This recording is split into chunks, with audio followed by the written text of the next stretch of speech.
Welcome to YR TV. నేను రంజిత్. తెలంగాణ రాష్ట్ర వ్యాప్తంగా కూడా రచ్చగా మారిన ఎస్ఎల్బీసీకి సంబంధించిన ఒక పరిష్కారం దొరికిందా, లేకపోతే ఎస్ఎల్బీకి సంబంధించి 8 మంది ప్రాణాలు పోయిన తర్వాత ప్రభుత్వం మొద్దు నిర్ధాలేస్తుందా, లేదా ఎస్ఎల్బీకి సంబంధించి 3 మీటర్ల లోతున శవాల దిబ్బలుగా మారిపోయిన ఆ ప్రాణాలకు బాధ్యులు ఎవరు అనే అంశాన్ని గురించి ఈరోజు చర్చించబోతున్నాను. పూర్తి స్థాయిలో యావత్తు తెలంగాణ సమాజం కూడా ఈ యొక్క లైవ్ ను ప్రతి ఒక్కరికి షేర్ చేయండి. YR TV Telugu news channel ప్రతి ఒక్కరు కూడా సబ్స్క్రైబ్ చేయండి. యావత్తు తెలంగాణ సమాజం వ్యాప్తంగా కూడా జరుగుతున్న పరిణామాలన్నింటినీ కూడా వాస్తవ దృశ్యాలతో మీకు చెప్పే ప్రయత్నం అయితే నేను చేయబోతున్నాను. ఎస్ఎల్బీసీలో ప్రమాదం ప్రభుత్వం తప్పిదం వల్లనే జరిగిందని 100% కూడా ఏ విధంగా వాదించగలం, దానికి సంబంధించిన లీగల్ టెక్నికల్ ఆ సమస్యలు ఏంటి, లీగల్ గా ఏముంది, దాంతో పాటు టెక్నికల్ సమస్యలు ఏంటి అనేది కూడా నేను చెప్పే ప్రయత్నం అయితే చేస్తా. ఒకసారి చూడండి. పూర్తి స్థాయిలో కూడా మట్టి దిబ్బల కింద కూలిన బ్రతుకులు, ఎస్ఎల్బీసీ స్వరంగంలో మరణ మృదంగం, సజీవ ఆశలు ఆవిరి, 7 రోజుల ప్రయత్నాలు విషాదం. శుక్రవారం రాత్రంతా కొనసాగిన ఉత్కంఠ, జీపీఆర్ టెక్నాలజీతో ఆనవాళ్లు గుర్తింపు, 8 మంది కార్మికుల మృతదేహాలు వెలికితీత, ఘటనా ప్రదేశంలో ఉద్విగ్న వాతావరణం, అధికారికంగా ధృవించని ప్రభుత్వం. సో మొత్తానికి ఇక్కడ జరిగింది ఏంటి ఒకసారి చూడొచ్చు. ఇక్కడ జీపీఆర్ ద్వారా స్పాట్ ను గుర్తించిన సిబ్బంది అంటూ కూడా ఇక్కడ ఒక అంశాన్ని చూసాం. దాంతో పాటు డీబీఎం మిషన్ కట్టర్ ద్వారా కట్ చేసిన సిబ్బంది అంటూ కూడా ఇంకొక లైవ్ దృశ్యాలను అయితే మనం చూస్తున్నాం. అసలు ఏం జరిగింది అనేది కూడా నేను చెప్పే ప్రయత్నం అయితే చేస్తాం. సజీవ ఆశలు ఆవిరయ్యాయి. ఎస్ఎల్బీసీ స్వరంగంలో చిక్కుకున్న 8 మంది కార్మికుల ప్రాణాలు మట్టి తిప్పల కింద కలిసిపోయాయి. దాదాపుగా 11 రెస్క్యూ బృందాలు చేసిన ప్రయత్నాలు చివరికి విఫలమయ్యాయి. టన్నెల్లో కూరుకుపోయిన వారి మృతదేహాలను శుక్రవారం అర్ధరాత్రి దాకా కూడా శ్రమించి బయటికి తీసింది రెస్క్యూ టీం. పోస్ట్ మార్టం కోసం నాగర్ కర్నూలు ప్రభుత్వ దవాఖానకు తరలించినట్లుగా తెలుస్తుంది. ప్రభుత్వం నేడు అధికారికంగా ప్రకటించే అవకాశం ఉన్నది. ముందుగా చిక్కుకుపోయిన వారి కార్మికులకు గ్రౌండ్ పెంట్రేటింగ్ రాడార్ తో గుర్తించారు. శుక్రవారం తెల్లవారుజామున జీపీఆర్ ద్వారా 0 పాయింట్ వరకు చేరుకొని ఆ ప్రదేశం అంతా స్కాన్ చేశారు. రిపోర్ట్ ఆధారంగా స్పాట్లను గుర్తించి కొత్తగూడెం నుంచి అండర్ గ్రౌండ్ లో పనిచేసే సింగరేణికి చెందిన అనుభవజ్ఞులైన కార్మికులను రప్పించారు. NDRF, rat miners team Singareni బృందాలతో హై లెవెల్ సెక్యూరిటీ ఆపరేషన్ చేసి టీబీఎం ముందు భాగంలో చిక్కుకున్నారని గుర్తించి మట్టి దిబ్బలను బురదను తొలగించి మృతదేహాలను బయటికి తీసినట్లుగా తెలుస్తుంది. శుక్రవారం రాత్రంతా ఇక్కడ ఉద్రిక్త వాతావరణం నెలకొంది. చివరికి విషాదమే మిగిలింది అంటూ కూడా చూస్తున్న పరిస్థితి కనబడుతుంది. సో ఇక్కడ మొదటి నుండి కూడా నేను చెప్పే అంశం ఏంటి, ఇప్పుడు ఏం చెప్పబోతున్నాను అనేది కూడా మీకు వివరిస్తా. దానికంటే ముందు ఒకసారి చూద్దాం. బీఆర్ఎస్ హయాంలో 12 కిలోమీటర్ల పనులు, మేము చేసింది తప్పే అయితే మొక్కుకు నేలకు రాస్తాం, నువ్వు రాజకీయాల నుంచి తప్పుకుంటావా? మంత్రి జూపల్లికి శ్రీనివాస్ గౌడ్ సవాల్. మృత్యు సరంగం, బ్రతుకు దుర్భరం, ఎస్ఎల్బీసీ కార్మికుల జీవితాలు తినగండం. తుప్పు పట్టిన రేకుల షెడ్లో 150 మంది జీవనం. ఒక్కో గదిలో సుమారు 10 నుంచి 3 తంతెల రేకుల షెడ్డు. 8 గంటలకు పనికి కేవలం 450 రూపాయలు మాత్రమే చెల్లింపు అంటూ కూడా ఇక్కడ చూస్తున్న పరిస్థితి కనబడుతుంది. సో ఇక్కడ ఫైనల్ గా ఏం జరిగింది అంటే 7 రోజులు దాటినా దొరకని జాడ, మరో వారం రోజులు పట్టే ఛాన్స్. ఎస్ఎల్బీలో కొనసాగుతున్న సహాయక చర్యలు, భారీగా పేరుకుపోయిన బృందా టెక్నాలజీతో గాలింపు చేపట్టిన నిపుణులు అయినా దొరకని ఆచూకీ అంచు కూడా ఇక్కడ ఒక అంశాన్ని కూడా చూసాం. సో దీనికి అంశాన్ని రిలేటెడ్ గా మనం ఏం చెప్తున్నామంటే, మీ అందరికీ తెలిసిన విషయమే, 22వ తారీఖు ఉదయం 8:20 ప్రమాదం చోటు చేసుకుంది. 22వ తారీఖు 8:20 ప్రభుత్వం ఏం చేయాలి? వెంటనే రాష్ట్ర ముఖ్యమంత్రి కేంద్ర సహకారంతోని, కేంద్రానికి సంబంధించిన 2 మంత్రులతోని తెలంగాణ రాష్ట్రంలోని ఎస్ఎల్బీసీ టన్నెల్ వద్దకు అక్కడికి వచ్చి కుర్చీ వేసుకుని, దాంతోపాటు అనేక రెస్క్యూ బృందాలు ఏవైతే ఉన్నాయో వాటి సహాయక చర్యలు అన్నింటినీ కూడా ముమ్మరం చేసేసి వాళ్ళందరినీ పూర్తి స్థాయిలో తీసుకురావాల్సిన బాధ్యత వాళ్ళపై ఉంటుంది. కానీ ఇక్కడ ఏం జరిగింది అంటే, చాలా విలువైన సమయాన్ని కూడా వీళ్ళందరూ వృధా చేశారు. ఎలా అంటే గోల్డెన్ టైంను మొత్తం కూడా మిస్ చేసిన పరిస్థితి కనబడుతుంది. అసలు ఈ 8 మందికి మృత్యువాస కానీ మృత్యుఘోష కానీ ఏ విధంగా వినబడుతుంది అనేది కూడా నేను చెప్తా. మొట్టమొదటిసారికి 22వ తారీఖు ఇది గోల్డెన్ టైం అండి. 22, 23 ఒకసారి చూడొచ్చు మీరు తేదీలతో సహా వేస్తున్నా. ఈరోజు 28వ తారీఖు కూడా అయిపోయింది, ఇలా ఫస్ట్. ఒకసారి మీరు అందరూ కూడా గుర్తుపెట్టుకోవాలి, గోల్డెన్ టైమ్స్ గా చెప్పేది 22వ తారీఖు 23వ తారీఖు మాత్రమే. అంటే 24 గంటలు మించుతే దాంతో పాటు 42 గంటలు, ఇంకా మహా అయితే 72 గంటలు మాత్రమే ఉంటుంది. కానీ మొదటి రోజు కనీసం మంత్రుల పరామర్శ అయిపోయింది, ఏం జరిగింది ఏం కథ అనేది లొల్లైంది. సెకండ్ రోజులు ఫోన్ చూసుకునే పరిస్థితి అయిపోయింది. 3వ రోజు చేపల కుర్ర మీను ఏంపుకోవడానికి పని అయిపోయింది. ఇక 4వ రోజు ప్రెస్ మీట్లకు పరిమితం అయిపోయింది. 6వ రోజు 5వ రోజు విపక్షాలకు సంబంధించి రచ్చ మొదలైంది. ఇక 7వ రోజు ప్రభుత్వం మేల్కొన్నది. దాని తర్వాత 3, 6, 7 దాని తర్వాత ఇప్పుడు ప్రభుత్వం 6 రోజుల తర్వాత ప్రభుత్వం మేల్కొన్నది. 7వ రోజు జరగాల్సిన నష్టం జరిగిపోయింది. సో మొత్తానికి 7 రోజులు అయిపోయింది.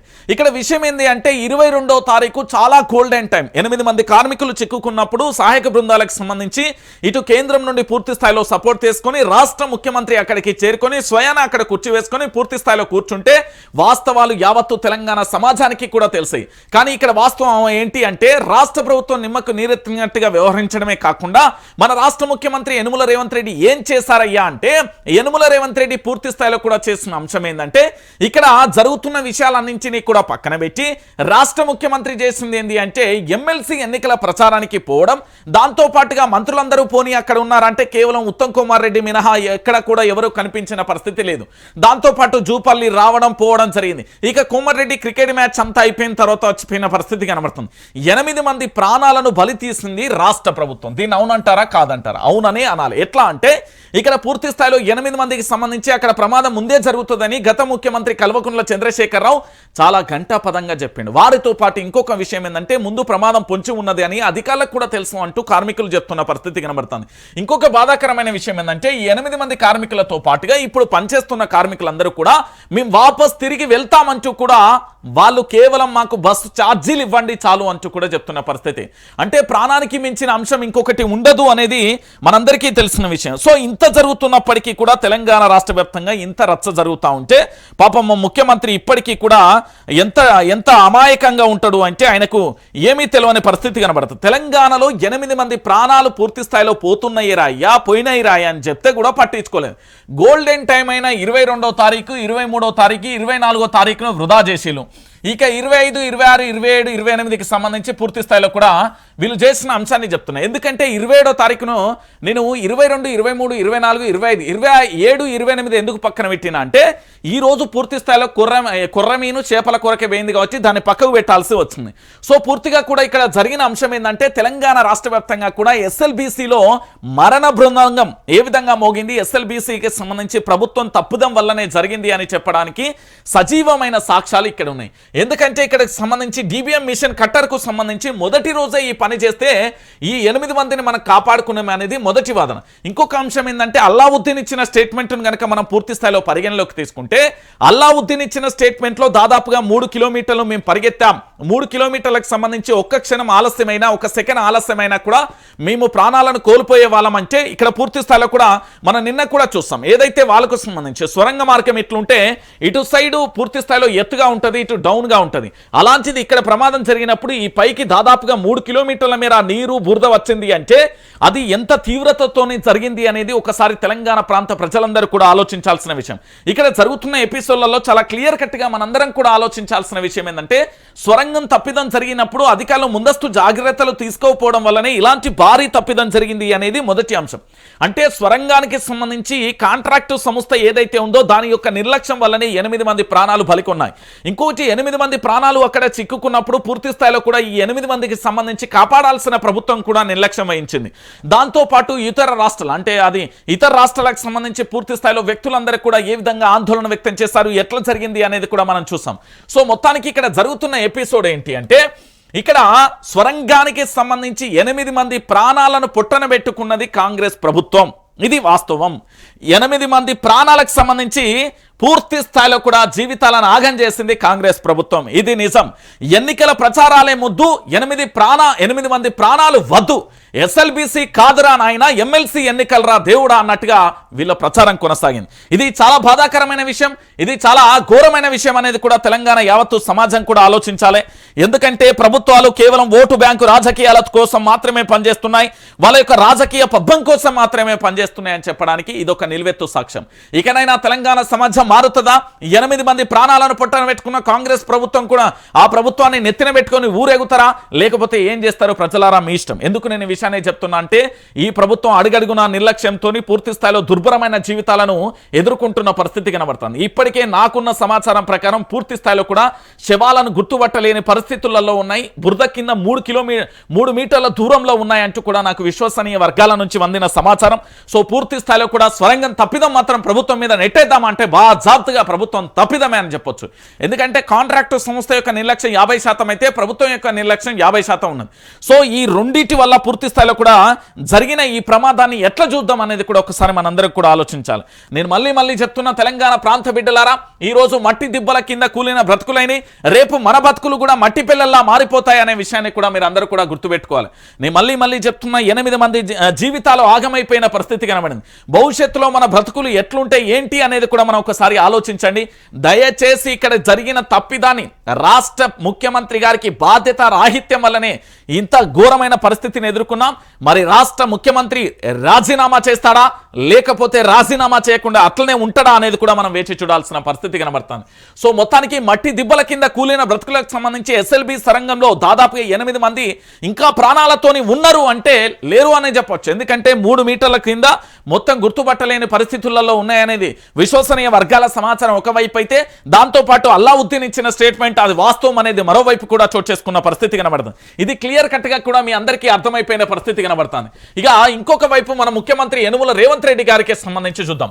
గాలి మోటార్ ఖర్చే అంటే ఢిల్లీ తెలంగాణ, తెలంగాణ ఢిల్లీ, ఢిల్లీ తెలంగాణ, ఢిల్లీ తెలంగాణ, గాలి మోటార్లలో చెక్కర్లు కొడదాం, తెలంగాణ రాష్ట్ర వ్యాప్తంగా తిరుగుదాం అంటూ మన ముఖ్యమంత్రి ఎట్లయితే గాలి మోటార్ల చెక్కర్లు కొట్టిండో ఆ ఖర్చంతా కూడా తడిసి మోపడైన పరిస్థితి కనబడుతుంది. అది ముఖ్యమంత్రి ఏం కట్టరు, వాళ్ళ ఇంట్లోకెళ్ళి ఏం కట్టరు, మంత్రులు ఏం కట్టరు, వాళ్ళ ఇళ్లకెళ్ళి ఏం కట్టరు, మళ్ళీ మన పైసలు మనయే. ఒకసారి యావత్తు తెలంగాణ సమాజం కూడా ఆలోచించాలి. ఇక్కడ గాలి మోటార్ ఖర్చే తడిసి మోపెడు. ఎస్ఎల్బి ప్రమాదం తర్వాత రాష్ట్ర మంత్రుల తీరు తీవ్ర విమర్శలకు దారితీస్తుంది. సహాయక చర్యలపై నిమగ్నం కావాల్సిన నేతలు హెలికాప్టర్లలో చెక్కలు కొట్టడానికే పరిమితమయ్యారన్న చర్చ జరుగుతుంది. హైదరాబాద్ నాగర్ కర్నూలు మధ్య రాకపోకలు సాగిస్తూ భారీ మొత్తంలో ప్రజాధనాన్ని వృధా చేశారు. ఈ 7 రోజులలో దాదాపు 20 సార్లకు పైగా కూడా హెలికాప్టర్లో తిరిగారు. మంత్రులకు హెలికాప్టర్ల ప్రయాణాలపై ఉన్న సోయి అందులో చిక్కుకున్న కార్మికులపై లేదన్న విమర్శలు కూడా గట్టిగానే వినబడుతున్నాయి. గంటకు 1,50,000, రోజుకు 8 లక్షలు. ఏమన్నా బుద్ధున్నదా వీళ్ళకు? అన్నం తింటున్నారా, ఇంకేమన్నా తింటున్నారా? ఏం చేస్తున్నారు? ఎన్డీఆర్ఎఫ్ సిబ్బంది కానీ ఎస్డీఆర్ఎఫ్ కానీ ఇతరత్ర బృందాలకు సాయం చేయాల్సింది పోయి, కేంద్రం నుండి సహకారం తీసుకోవాల్సింది పోయి గాలి మోటార్ల చెక్కలు కొట్టిల్లండి. గాలి మోటార్ల చక్కర్లు కొట్టిల్లు. ఎంత బాధాకరమైన విషయం తెలంగాణ ప్రజలారా. గంటకు 1,50,000, రోజుకు 8 లక్షలు. హెలికాప్టర్లలో ఛార్జీలే 56 లక్షలు. తిండి సిబ్బంది ఖర్చు అదనం. ఇక చూడురి, 8 రోజులల్లో మన కాంగ్రెస్ పార్టీకి సంబంధించిన మంత్రుల యొక్క రాజభోగం. అక్కడ ప్రాణాలు అల్లాడిపోతుంటే ఫోన్లు పట్టుకొని చూసేళ్ళు. అక్కడ ప్రాణాలు ఏమేమిపోయినా పర్వాలేదు అంటూ కూడా ఎంత మూర్ఖంగా ఉన్నారు అని చెప్పడానికి ఇది ఒక నిదర్శనం. గంటకు 1,50,000, రోజుకు 8 లక్షలు. 7 రోజులలో హెలికాప్టర్ ఛార్జీలే 56 లక్షలు. తిండి సిబ్బంది ఖర్చులు అదనం. బేగంపేట నుంచి ఉదయం 10:30 బయలుదేరడం, అదే రోజు సాయంత్రం 6 గంటలకు తిరుగు ప్రయాణం చేయడం. మరి ఎవరు తీసుకోమన్నాడు వీళ్ళని మంత్రి పదవులు? ఎవరు చేయమన్నాడు వీళ్ళ మంత్రి పదవులు? అరే ఒక మంత్రిగా సినిమాలలో చూసినట్టుగా రియల్ జీవితాలలో ఉండయా? ఈ మూర్ఖత్వ కాంగ్రెస్ పరిపాలన వల్ల, ఈ దద్దమ్మ పరిపాలన వల్ల ఈరోజు 8 మంది ప్రాణాలు గాల్లో కలిసిపోయిన పరిస్థితి. ఎందుకంటే ఇక్కడ విషయం చాలా క్లారిటీగా ఉంది. ఉదయం 10:30కి వెళ్తావు, అక్కడ సాయంత్రం 6 గంటలకు వస్తావు. అంటే మిగతా టైం మొత్తం అంటే నువ్వు నీ ఇంటికి వెళ్ళడానికా లేకపోతే 8 మంది ప్రాణాలను రక్షించడానికా? మనం లాజికల్గా టెక్నికల్గా ఆలోచించండి, మానవత్వమైన హృదయంతో ఆలోచించండి. అరే 8 మంది ప్రాణాలు ఇదే మన ఇంట్లో ఎవరికైనా జరిగితే ఊరుకుంటామా? ఉపవాసాలతోని కన్నీళ్లతోని ఆర్తనాదాలు చేస్తాం కదా. మరి ఇక్కడ ఏమైపోయింది? ఎస్ఎల్బి టనెల్ ఘటన తర్వాత ఇష్టం వచ్చినట్టుగా మంత్రుల తిరుగులు. ప్రతిరోజు కొంతమంది మీడియా ప్రతినిధులకు ఛాన్స్ కూడా అక్కడే గెస్ట్ హౌస్లు ఉన్నా కూడా హైదరాబాద్కు చెక్కలు వచ్చిన పరిస్థితి కనబడుతుంది. ఇక చూడుర్రి, 0 అవర్స్ మొత్తం చూడుర్రి. ఇగో గురువారం స్టార్ట్ అయింది ఈ పంచాయతీ. ఇగో ఫిబ్రవరి 27 మళ్ళీ థర్స్డే అంటే గురువారం 27, గిరివారం 27, బుధవారం 26, బుధవారం రోజు గురువారం రోజు 3 సార్ల చెక్కలు కొట్టిల్లు. బుధవారం రోజు 4 సార్ల, ఇక మంగళవారం రోజు 3 సార్ల, సోమవారం రోజు 4 సార్ల, ఆదివారం రోజు అయితే ఇక 1, 2, 3, 4 సార్ల, ఇక ప్రమాదం జరిగిన రోజు 2 సార్ల. మొత్తానికి వీళ్ళ యొక్క ఖర్చు మాత్రమే 56 లక్షలైంది. 7 రోజులలో ఈ మంత్రుల యొక్క ఖర్చు 56 లక్షలుగా పేర్కొనాల్సి వచ్చింది. అంటే గంటకు 1,50,000, రోజుకు 8 లక్షల రూపాయలు. ప్రతిరోజు కూడా 4 సార్లు చెక్కర్లు కొట్టారండి. అంటే వెళ్ళడం రావడం. ఇంతకంటే బాధాకరమైన విషయం, ఇంతకంటే దుర్మార్గమైన విషయం ఏముంటుంది? కాంగ్రెస్ పార్టీ జెండా పట్టుకొని మోసే ప్రతి కార్యకర్తకు నేను హెచ్చరిస్తున్నా. ప్రాణాలు పోతుంటే హెలికాప్టర్లలో చెక్కర్లు కొట్టిల్లన్నా, పక్కనే గెస్ట్ హౌస్ ఉందా? రేపు మీ ప్రాణాల మీదకి వస్తే వీళ్ళు కాపాడతారనే మూర్ఖత్వం పైన ఆలోచన భరోసాను తీసేయండి. ఈ కాంగ్రెస్ పార్టీ ఏమీ చేయదు. కాంగ్రెస్ పార్టీ మంచిదే కావచ్చు, అది ఇందిరమ్మ రాజ్యం కావచ్చు, లేకపోతే ఇతరత్ర పరిపాలనలో అద్భుతంగా ఉండొచ్చు గాక. కానీ ఇప్పుడు కల్తీ కాంగ్రెస్ అయిపోయింది, ఇప్పుడు వంచన కాంగ్రెస్ అయిపోయింది, ముంచే కాంగ్రెస్ అయిపోయింది అనేది కూడా గుర్తుపెట్టుకోవాల్సిన అవసరం మీపై ఉన్నది. సో మొత్తానికి మనోళ్ళు 8 మంది ప్రాణాలను కాపాడడానికి ఆ చక్కెర్లు కొట్టిలు గాలి మోటార్లలో ఏ రోజులలో 56 లక్షల ఖర్చుతో పాటు ఇతర ఖర్చు కూడా అదనంగా పెట్టుకున్న పరిస్థితి కనబడుతుంది. ఇక ఇంతకంటే దారుణమైన పరిస్థితి ఇంకే ఉంటుంది. అరే ఇంకొక బాధాకరమైన విషయం ఏంటంటే ప్రాణాలు పోతుంటే మనోళ్ళు చేపల కూరతో దావత్ చేస్తున్నారు. విద్యార్థులను పస్తులుంచడమే ప్రజాపాలన, రేవంత్ సర్కార్పై మండిపడ్డ ఆ కేటీఆర్ అంటూ కూడా చూడొచ్చు. ఎస్ఎల్బీసీకి సంబంధించిన ప్రమాదం జరిగిన రోజు ఇక్కడ పూర్తి స్థాయిలో వీళ్ళు చేపల కూర కొర్రమీను వేసుకొని చికెన్ కూర తింటే అదేదో బర్డ్ ఫ్లూ వస్తుందట కదా, ఆ ఫ్లూ వస్తుందని అది మాకేడ జోక్తుందని వీళ్ళు కొర్రమీను చేపల కూర వేసుకొని తిన్నారు. అరే నాయన అక్కడ 8 మంది ప్రాణాలు అల్లాడిపోతున్నాయి, వాళ్ళ కుటుంబాల ఆర్తనాదాలు చేస్తున్నాయి, వాళ్ళ కుటుంబాల కన్నీళ్లతో అరిగోసబడుతున్నా కూడా పట్టించుకొని దుర్మార్గంగా ఉంటే ఇక వీళ్ళు చేసే పరిపాలన గిట్ట పడవడ్డది. ఇక కేటీఆర్ తిడతాండి, ఇక తిట్టకుంటూ ఊకుంటాడా? అరే 8 మంది ప్రాణాలు కోల్పోతా ఉంటే వీళ్ళు ఏం చేస్తున్నారు అని అడగరా అండి? 8 మంది ప్రాణాలకు సంబంధించి ఇంత ఘోరం జరుగుతూ ఉంటే అడగరా అండి? 8 మంది ప్రాణాల విషయంలో వీళ్ళు ఇంత ఘోరంగా ఉంటారా? 8 మంది ప్రాణాల విషయంలో వీళ్ళు ఇంత దారుణంగా ఉంటారా? సరే ఆలోచించండి తెలంగాణ ప్రాంత బిడ్డలారా. ప్రాణం పోతుందంటే బుక్కెడు నీళ్లు తాగడానికే గొంతు నోరు ఆలోచిస్తుంది కన్నీళ్లతోని. అలాంటిది 8 మంది ప్రాణాలను ముంగట పెట్టుకొని కొర్రమీన వేసుకొని చేపల కూర వేసుకొని తిన్నారట. ఇక ఇంతకంటే దారుణం ఇంకా ఘోరం ఏముంటుంది? ఇది మన మంత్రులకున్న మానవత్వమైన హృదయం. ఇంతకంటే దారుణమైన విషయం ఇంకేముంటుందండి? ఏమీ ఉండదు. నేను చెప్తున్నా కదా. ఇక మా వాళ్ళ రీల్స్ పిచ్చి మామూలుగా ఉండదు. ఇక నిన్న కోమటిరెడ్డి ఆయన రాజగోపాల్ రెడ్డి ఆయన వీడియో చూసిన నేను, ఎన్నో సోషల్ మీడియాలో కనబడ్డది. ఎస్ ప్లానింగ్ అక్కడ అధికారులు చెప్తా ఉంటారు, అవునా ఇట్లా మీరు ఇట్లా చేయాలి, ఈ పక్కన మీడియా, ఈ పక్కన కాంగ్రెస్. అరే జై అమ్మ ఏం లొల్లి అది, అరే కోతివై కొండక్క డుడ్డంకడ్డం అన్నట్టున్నది ఇలా పంచాయతీ. 8 మంది ప్రాణాలు అల్లాడిపోతా ఉంటే వీళ్ళు చేసే కాపాట పగటేచకానికంటే అధ్వానం అండి రీల్స్. ఇక వాళ్ళ చుట్టూ ఉండే పియ్యలు గియ్యలు ఇక కెమెరాలు పట్టుకొని ఒకటి ఇట్లా పెడతాడు, ఒకటి ఈ యాంగిల్ పెడతాడు, నువ్వు ఇట్లా పెట్టి రాదురా ఇంత అంత కెమెరాని తీసుకుపోయి అట్టనే 8 మంది ప్రాణాలు పోతున్నాయి రా నాయన ఆడ అంటే రీల్స్ పిచ్చి. ఇక రీల్స్ పిచ్చి ఒకసారి చూద్దాం. జనంలో కంటే రీల్స్లోనే ఎక్కువ. డిప్యూటీ సీఎం మంత్రులందరిది కూడా అదే దారి. వైరల్ అవుతున్న సీతక్క కోమటిరెడ్డి బ్రదర్స్ రీల్స్, విమర్శల పాలవుతున్న నేతల తీరు, ప్రజలలో ఉండాల్సిన ప్రభుత్వం ఇన్స్టాగ్రామ్ రీల్స్లో ఉంటుందన్న చర్చ జరుగుతుంది. నిత్యం ప్రజా సమస్యలపై పోరాడాల్సిన నాయకులు రీల్స్ చేసుకుంటూ కాలం గడిపేస్తున్నారు. ఎక్కడికి వెళ్ళినా ఓ ఇన్స్టా రీల్స్ చేసుకోవడం వారికి పరిపాటు అయిందన్న విమర్శలు కూడా వెల్లువెత్తుతున్నాయి. రీల్స్ చేసుకుంటున్న వారిలో డిప్యూటీ సీఎం బట్టి విక్రమార్క, మంత్రి సీతక్క కోమటిరెడ్డి బ్రదర్స్ పేర్లు ప్రధానంగా వినబడుతున్నాయి. సోషల్ మీడియాలో తమదైన ముద్ర వేసేందుకు ఇన్ఫ్లుయెన్సర్ను తనదన్నేలా వ్యవహరిస్తున్నారంటూ విమర్శలు వినబడుతున్నాయి. వీళ్ళని నేనేమంటున్నా అంటే వీళ్ళను రాజకీయ నాయకుల కంటే సినీ యాక్టర్గా మస్తు పనికొస్తాను. మా బ్రహ్మానందం గారికి రెస్ట్ వచ్చింది కాబట్టి సార్ ఎందుకంటే మీ పట్ల నాకు చాలా గౌరవం ఉంటుంది. బ్రహ్మానందం గారు యాక్టర్గా ఒక కమిడియన్గా తన జీవిత కాలంలో ఎంతో మందిని నవ్వించిన పరిస్థితి కనబడుతుంది. తన మీమ్స్ను ఇంకా వాడుకుంటున్న పరిస్థితి తను ఎప్పుడూ ట్రెండింగ్లో ఉంటారు. ఒక గొప్ప యాక్టర్. సార్ మీకంటే అద్భుతమైన యాక్టర్స్ మా పొలిటికల్లో ఉన్నారు సార్, వీళ్ళని తీసుకెళ్తే ఇంకా బాగుంటుంది సార్. నేనేమంటున్నా అంటే వీళ్ళు అద్భుతంగా వీళ్ళను ఎంత అంటే వీళ్ళు మస్తు చేస్తారు సార్. ఇగో వీళ్ళ మీద నెటిజన్లు దుమ్మెత్తిపోతున్నారు. వీళ్ళ ఇన్స్టాగ్రామ్ రీల్స్ కాదు నాయనా, ఫోటో పెట్టాలి, రీల్ పెట్టాలి, దాని కింద దండుకోవాలి. ఇదే జరుగుతున్నది. అతి త్వరలో కుండ బద్దలు కొట్టే బ్రేకింగ్ న్యూస్లతో వస్తా. నా దగ్గరికి వచ్చిన 3 వీడియోలు ఇంకొక 3 వీడియోలు రావాలి. అవి వచ్చినాక ఖచ్చితంగా పెన్ డ్రైవ్లోకి వెళ్ళి రిలీజ్ చేసుడే. ఇక్కడ ఖచ్చితంగా కూడా ప్రజాస్వామ్యం లేదు, ఇక్కడ రాజ్యాంగం లేదు అనేది కూడా మీకు ఆ రోజు అర్థమైపోతుంది. ఎందుకు నేను ఈ విషయాన్ని చెప్తున్నానంటే యావత్తు తెలంగాణ సమాజం కూడా ఒకసారి ఆలోచించాలి. రీల్స్ సర్కార్గా కూడా మారిపోయిన పరిస్థితి కనబడుతుంది అంటే ఇంతకంటే దారుణం, ఇంతకంటే ఘోరం ఇంకేముంటుందన్నా? ఎవరికి ఉండని పరిస్థితి కదా.